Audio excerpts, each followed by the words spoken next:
Alors l'idée de parler d'un ramadan qui soit plus physiologique et qui soit, disons, dans une lignée hygiéniste, m'est venue il y a plusieurs années de cela.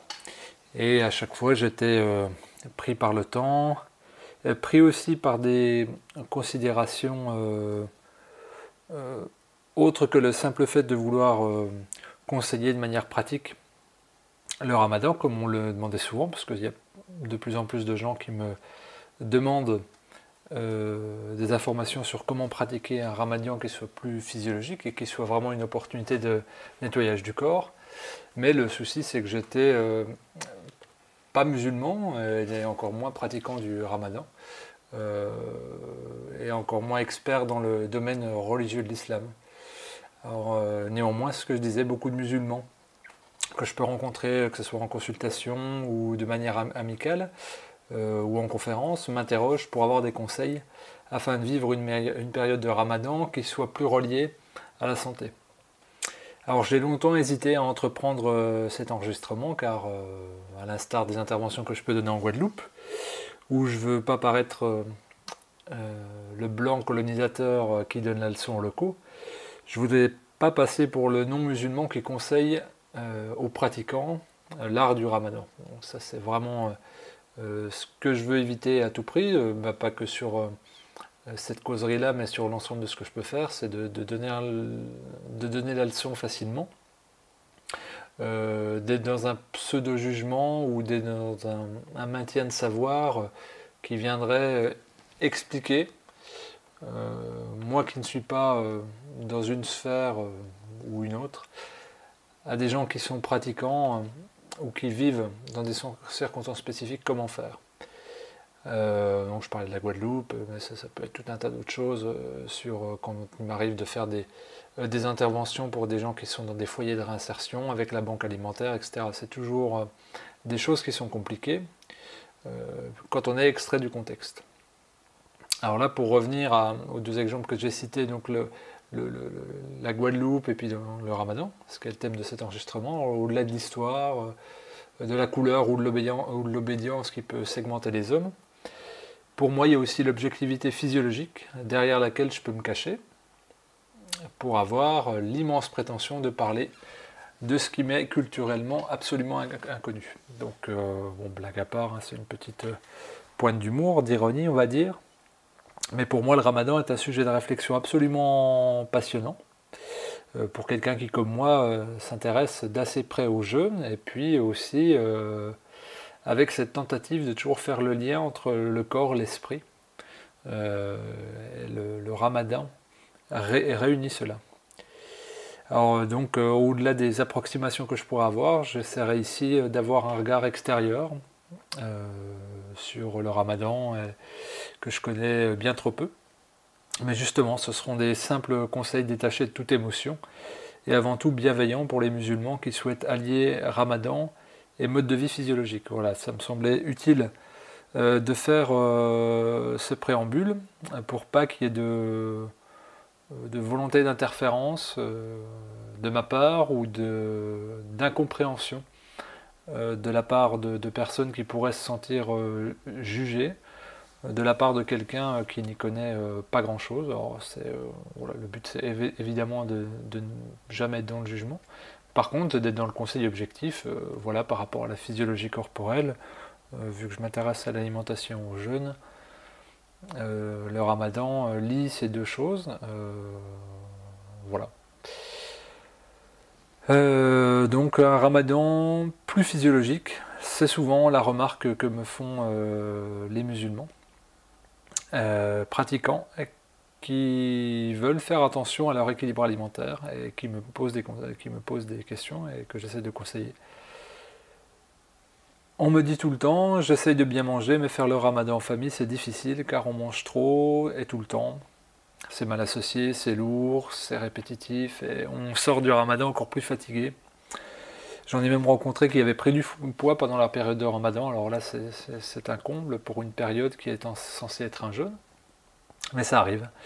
Donc du coup on va essayer de voir dans cette causerie comment on peut équilibrer un ramadan de manière physiologique et hygiéniste. Alors tout d'abord, on va commencer par définir ce qu'est le ramadan. Alors le mois de ramadan, c'est une période qui est faite pour que l'individu puisse vivre plus intensément plusieurs choses dans son quotidien. Donc ça peut être accomplir un nettoyage à la fois du corps et de l'esprit, tout autant que des biens matériels.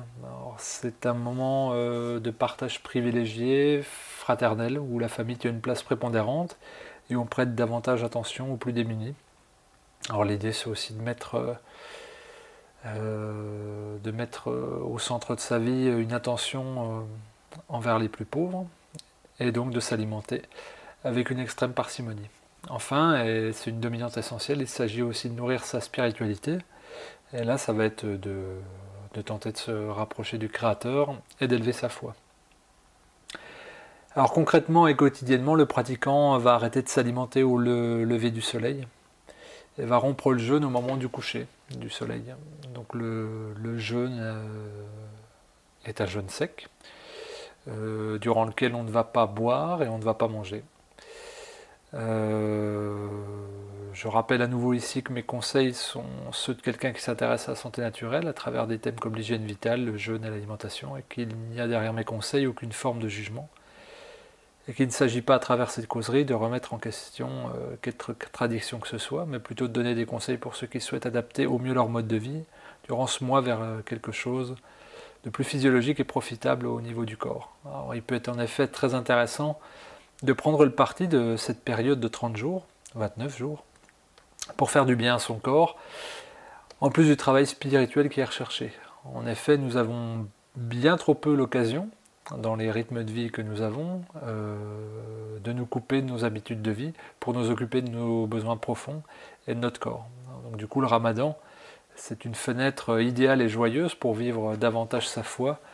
Et puis dans la fraternité, c'est un état d'esprit, une occasion parfaite pour entamer un nettoyage bénéfique du corps. On va dire tous les plans de l'individu seront travaillés. Malheureusement, le ramadan, c'est aussi, pour certains, le mois de tous les écarts et tous les excès. Comme je disais, il y a des gens qui prennent du poids, il y a des personnes qui sont en limite de diabète et qui le déclenchent pendant la période de ramadan. Et il n'est pas rare, alors surtout quand ce mois tombe en période hivernale, qu'on assiste à des prises de poids vraiment très fortes. 5-6 kilos. Voilà. Alors là, évidemment, là, ce sera difficile d'appeler ça un jeûne. Alors, même puisque étymologiquement, le jeûne intervient lorsqu'on consomme moins de calories qu'il n'est nécessaire pour assurer nos besoins caloriques sur une journée. Or cela est malheureusement de moins en moins le cas. Alors en pratique, comment ça se passe le ramadan? Alors, au regard de la forme du jeûne que représente le ramadan, de manière pratique, on pourrait dire que le ramadan c'est un jeûne sec intermittent de 16 heures à plage horaire inversée. Alors là je dis 16 heures, c'est pour la période, on va dire, en été. En hiver, évidemment, ce sera plus court, on sera plus proche des 12-12 ou du... voilà, c'est plutôt sur ces tranches horaires-là. Alors là, comme je disais, c'est un jeûne sec intermittent de 16 heures à plage horaire inversée, c'est-à-dire qu'on s'alimente durant 8 heures, comme dans un jeûne intermittent classique, mais que l'alimentation est nocturne et non diurne. Pour un jeûne intermittent classique, on va sauter le petit déjeuner, on va manger à midi et à 20 heures. Et là, dans le cadre du ramadan, c'est inversé. On va consommer son premier repas au coucher du soleil, ce qui peut être pour la 21h, voilà par exemple, et puis jusqu'à 8-9 heures, 8-9 heures après, au lever du soleil, vers 4h30, 5h. Donc on connaît aujourd'hui, depuis des dizaines d'années, avec de nombreuses études, les bienfaits du jeûne intermittent. Donc le ramadan est en cela une bonne chose. Et là on peut dire que physiologiquement, le ramadan c'est une bonne chose, puisque toutes les études menées sur le jeûne intermittent depuis les années 60 montrent qu'il y a de nombreux points positifs au niveau du système endocrinien, au niveau du rythme circadien, etc. etc. Enfin, le rythme circadien, je reviendrai dessus, parce que pour le coup, là, ça marche, c'est un très mauvais exemple. Mais en bref, sur toute l'activité neuronale, le système digestif, etc. Tous les bienfaits du jeûne intermittent sont montrés. Mais au-delà de ça, il y a 3 questions fondamentales sur lesquelles je vais revenir. C'est en 1, quelle nourriture est mangée? En 2, dans quelle quantité? Et en 3, à quel moment? Et c'est bien là tout l'objet de cette causerie, car il ne s'agit pas d'un jeûne intermittent classique, et bien loin de là. Avec ces 3 questions, nous avons ici 3 leviers extrêmement puissants pour passer d'un état de santé moyen à médiocre, ou de moyen à très bon. Okay. Donc un mois de déséquilibre peut en effet faire beaucoup de dégâts, comme un mois de rééquilibrage peut endiguer des troubles déjà très prononcés.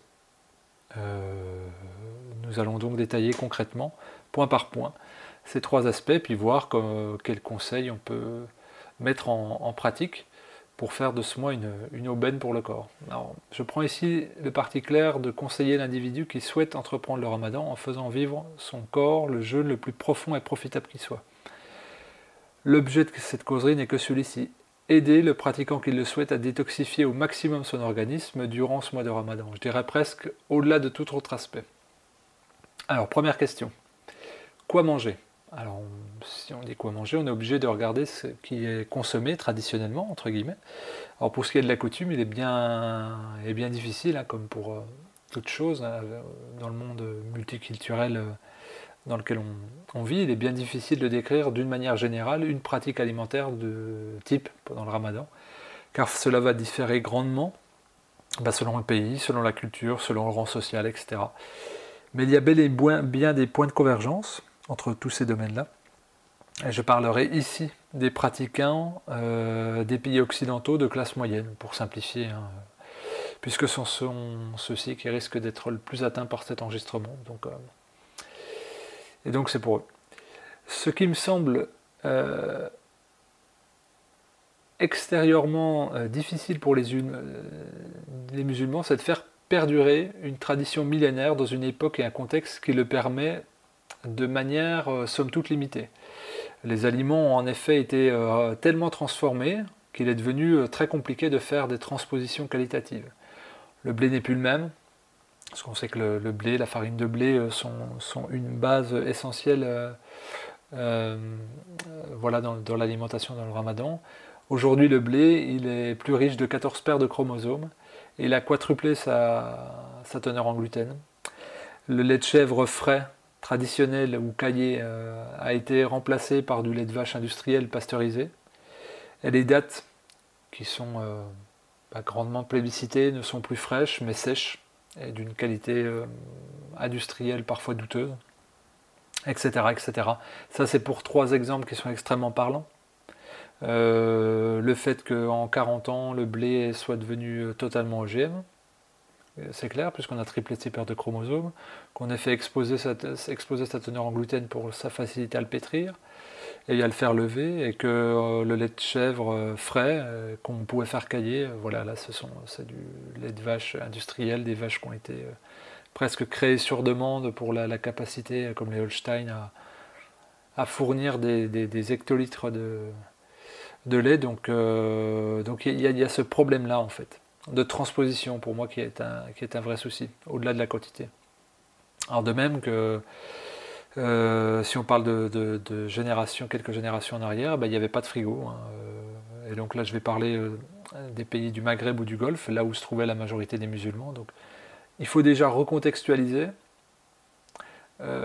toute l'alimentation, du coup, qui était plus fraîche, plus vivante, moins modifiée, et puis avec des éléments qui ne s'y trouvaient plus, et qui ne se trouvaient pas à cette époque-là. Donc il faut faire attention déjà aux transpositions malhabiles qu'on pourrait faire, mais il y a un réflexe communautaire qui est tout à fait logique, et puis affectif et émotionnel par rapport à la transmission qui a été faite par les générations ascendantes. Et puis on a l'impression que de manger le blé tel que c'était fait traditionnellement, par exemple par les grands-parents, ou le lait, du coup on se retrouve avec du blé qui n'est plus le même blé, et du lait qui n'est plus le même lait. Donc il y a cette chose aussi à avoir en tête. Et encore une fois, il y a une accroche émotionnelle qu'il ne faut pas négliger. Donc Si on veut conserver cette part de transition, entre guillemets, il faut faire attention vraiment à la qualité des produits qui n'est plus les mêmes, et même aux référents des produits qui ne sont plus les mêmes. Quoi qu'il en soit, ce qui reste en commun, quelle que soit l'origine culturelle, géographique ou sociale, c'est le fait que la rupture de jeûne, au coucher du soleil, se fasse le plus possible à partir de dates fraîches, généralement accompagnée d'un verre de lait, qui peut être fermenté. Il y a ensuite une soupe traditionnelle qui contient divers ingrédients. Ça peut être voilà, de la viande ou des pois chiches, des épices, des vermicelles, voilà, selon les recettes familiales. Vont ensuite venir des salades, de légumes de toutes sortes, accompagnés de feuilles de briques frites, qui vont pouvoir contenir différents ingrédients, voilà, plus ou moins riches, mais généralement ça va être des produits animaux, ça va être du fromage, des crevettes, de la viande. Puis il y aura aussi des galettes faites avec des pommes de terre, des œufs, qui sont également et traditionnellement frits. On peut rajouter de la viande hachée par exemple dedans, des choses comme ça. Ça va représenter juste une entrée typique d'après rupture. Alors c'est excessivement riche, avec beaucoup d'associations qui sont très peu compatibles, de la nourriture frite, du sucre, des amidons, des protéines animales, etc.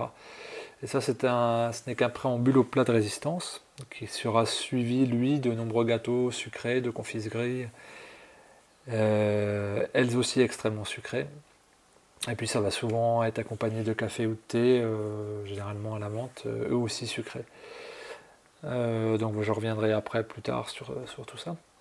Et le matin, juste avant le lever du soleil, ça va être souvent pareil, lait et dattes, pour reprendre. Et puis, bon, ça va être un petit déjeuner, je dirais plus classique, mais avec tous les guillemets que ça comporte, avec des fruits, du fromage, des gâteaux, et puis du pain.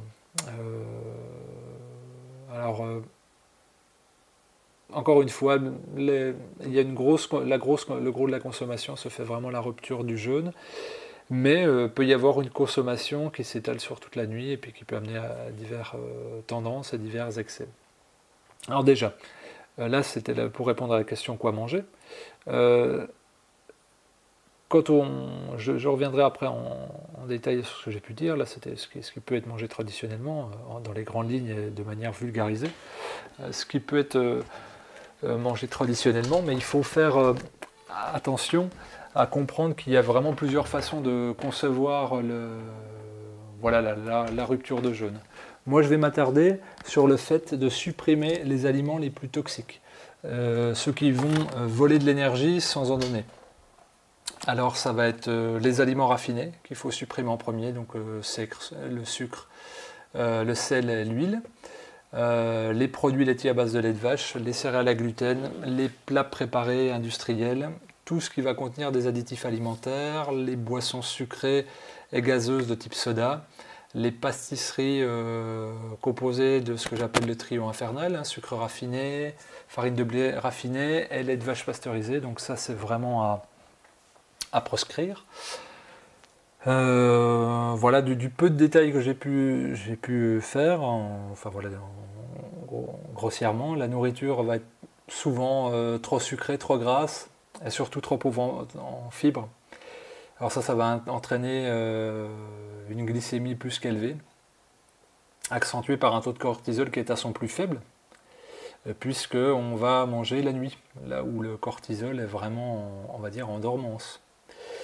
Souvent, on va manger des aliments qui sont trop riches en graisse, trop riches en sucre, trop riches en amidon et trop riches en sel. Et on va mettre des choses qui font fermenter l'ensemble du bol alimentaire, comme des fruits et surtout des pâtisseries en fin de repas. La première précaution à faire pour le ramadan, c'est de veiller à ne pas consommer de calories vides, donc c'est-à-dire d'aliments raffinés. Et puis faire attention à ne pas consommer trop de glucides, qu'ils soient rapides ou complexes, ce qui constitue malheureusement une grosse partie de l'alimentation. J'insiste sur le fait que ça peut être un rythme assez traumatisant pour le corps, puisqu'on alterne une période d'abstinence complète à des excès, des fois très, très marqués. Donc ça peut que malmener les organes. Alors traditionnellement, le ramadan était aussi fait dans les pays chauds où il y avait un autre rythme de travail pour respecter le corps et où on pouvait faire des siestes qui étaient presque institutionnalisées. Voilà, et puis on gérait mieux, on va dire, la vie. La société tournait aussi en fonction de ça. Et là, par transposition, quand je parlais de... ces conseils étaient pour les personnes qui pratiquaient le ramadan en Occident, évidemment, là où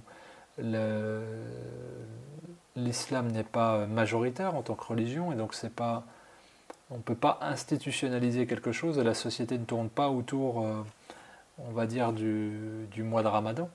Elle n'est pas adaptée, donc du coup c'est très compliqué pour un pratiquant de trouver des périodes, on va dire, où on peut vivre pleinement son ramadan, donc en ayant la possibilité de se reposer et puis de ralentir son rythme, à moins d'être son propre patron ou d'avoir une activité réduite ou être au chômage, etc. Mais sinon c'est assez compliqué.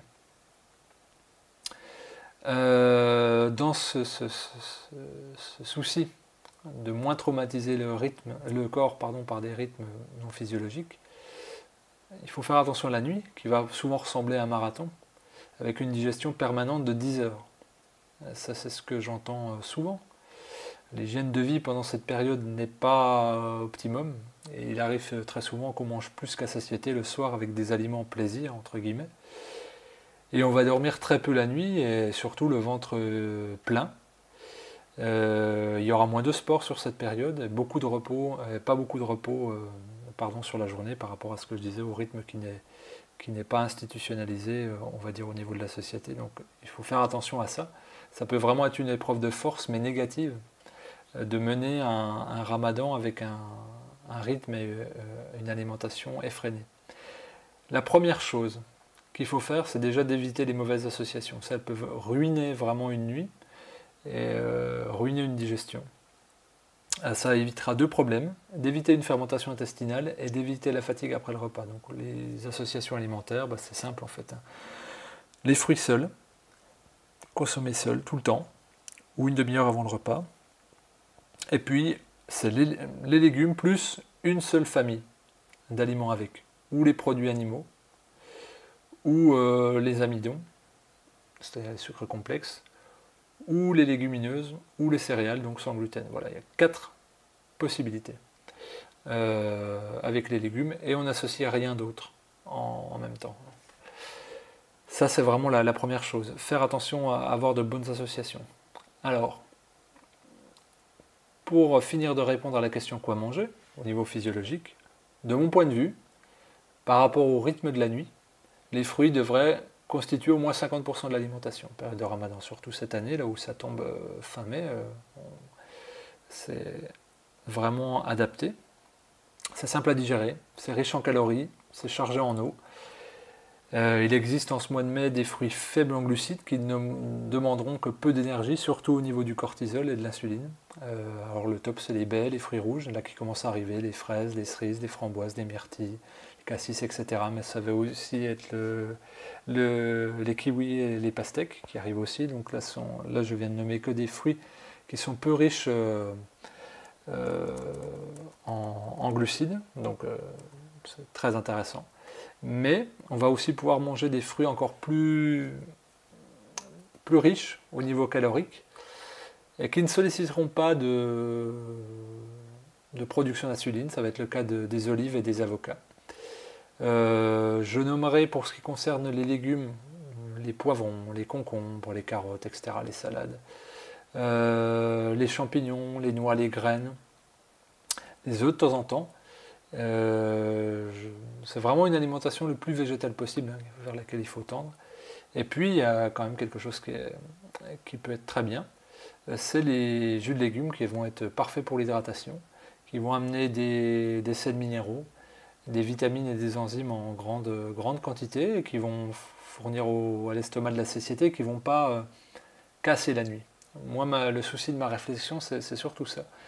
Je suis très attaché à la qualité du sommeil, qui est pour moi un facteur quasiment aussi déterminant que l'alimentation. Donc du coup, il faut vraiment privilégier ce repos, parce qu'un repos négligé pendant un mois pour rattraper ses effets négatifs, c'est compliqué.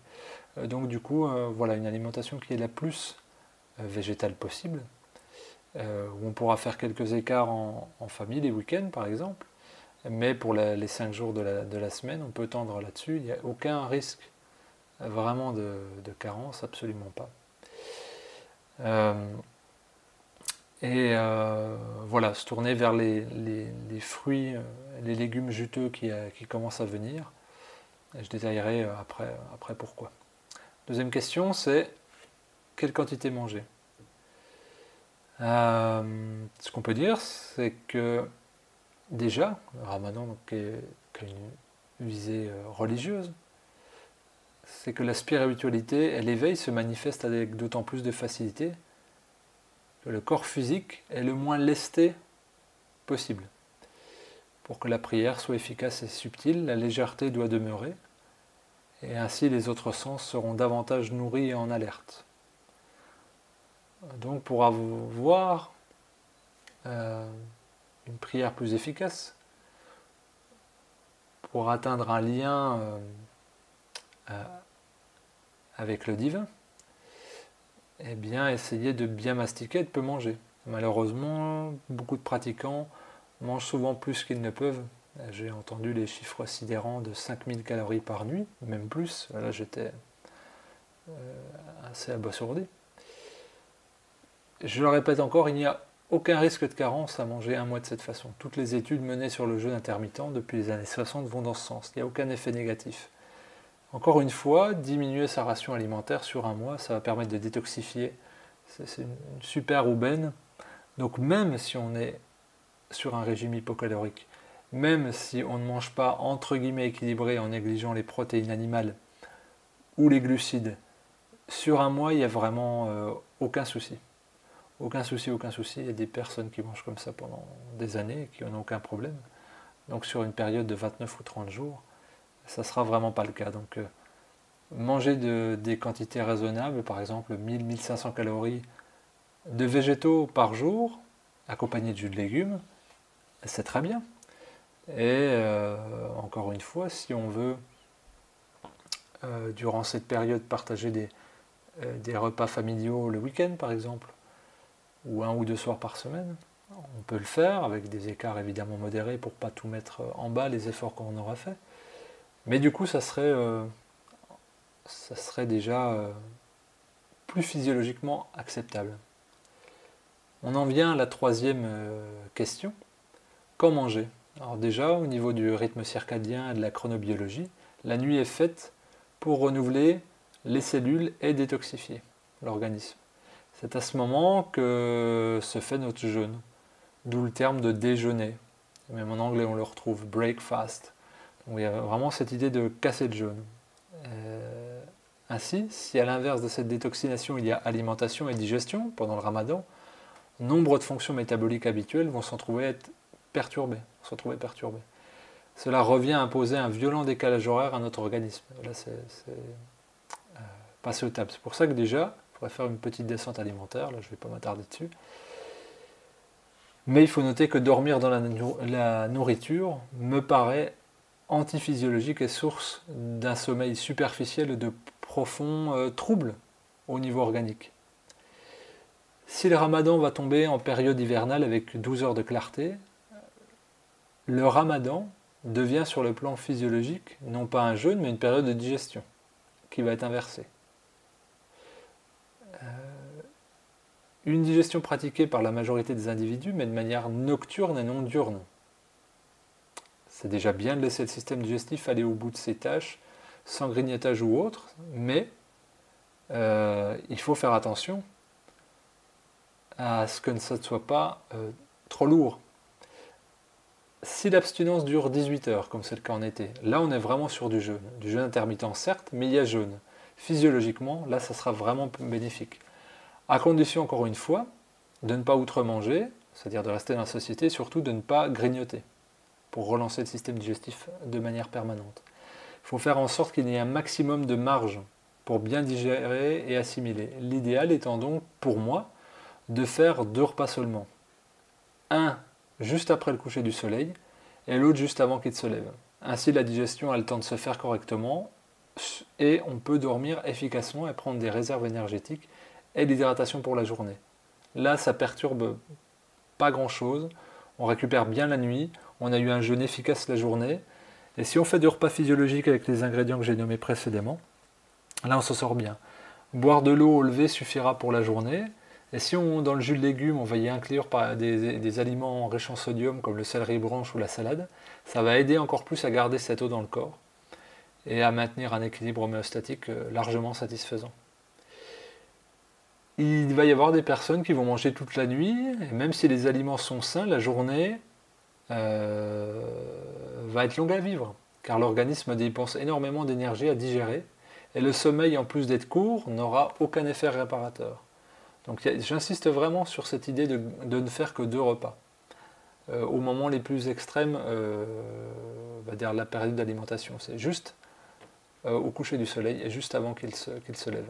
2 repas sont largement suffisants, comme en jeûne intermittent. En fait, je perçois véritablement le ramadan comme un jeûne sec intermittent, ce qui est, je dirais même, excellent. Et en le concevant et le pratiquant ainsi, on va pouvoir obtenir des bénéfices très importants sur la santé sur une période d'1 mois. Alors donc, si je dis qu'un repas au coucher du soleil, le premier repas, hein, qu'on appelle le ftor, qu'on va grouper avec le dîner. Donc de l'eau pour se réhydrater avec une soupe légère, quelques dattes, avec des fruits, par exemple, et 30 minutes après, des légumes. Voilà, le plus cru possible, avec 1 ou 2 œufs de temps en temps, brouillés. Et puis pour le matin, une salade de fruits, un jus de légumes, un peu de gras aussi, avec avocat et olives, et ça sera très bien. Et ça se tient bien. Hein. Donc voilà, je répète, hein, le soir, pas mal de choses pour se réhydrater de la journée où on a jeûné sec. Peut-être qu'une soupe chaude, hein, voilà. Et puis après, un beau repas de fruits, toujours avec les dattes. Et puis après ce repas de fruits, on attend 30 minutes que la digestion des fruits se soit faite. Et là, on va manger des salades de légumes frais, de légumes frais. Voilà, on va mettre des aromates, des choses comme ça. On peut mettre un peu d'huile si on veut. Et quelques légumes cuits. Et puis évidemment, de temps en temps, si on veut, des pois chiches germés, des choses comme ça. Et puis le matin, privilégier les fruits, hein, se faire une bonne salade de fruits frais. Avec, si on a une journée plutôt physique, des olives et des avocats, c'est-à-dire des fruits gras. Et puis donc du jus de légumes, hein, ce qui va permettre d'hydrater en profondeur pour toute la journée. Et encore une fois, en mettant des aliments riches en sodium dedans. Moi, je recommande vraiment le céleri branche. Donc si voilà, je devais faire une conclusion, je dirais que la période de Ramadan correctement menée est assurément une bénédiction à presque tous les points de vue, à tous les plans de l'organisme, tous les plans de l'individu. Mais à l'inverse, un Ramadan mal conduit peut être tout à fait néfaste pour la santé. D'un point de vue alimentaire, les fondements d'un bon Ramadan résident dans une alimentation légère, saine, digeste et équilibrée, et au maximum crue et végétale.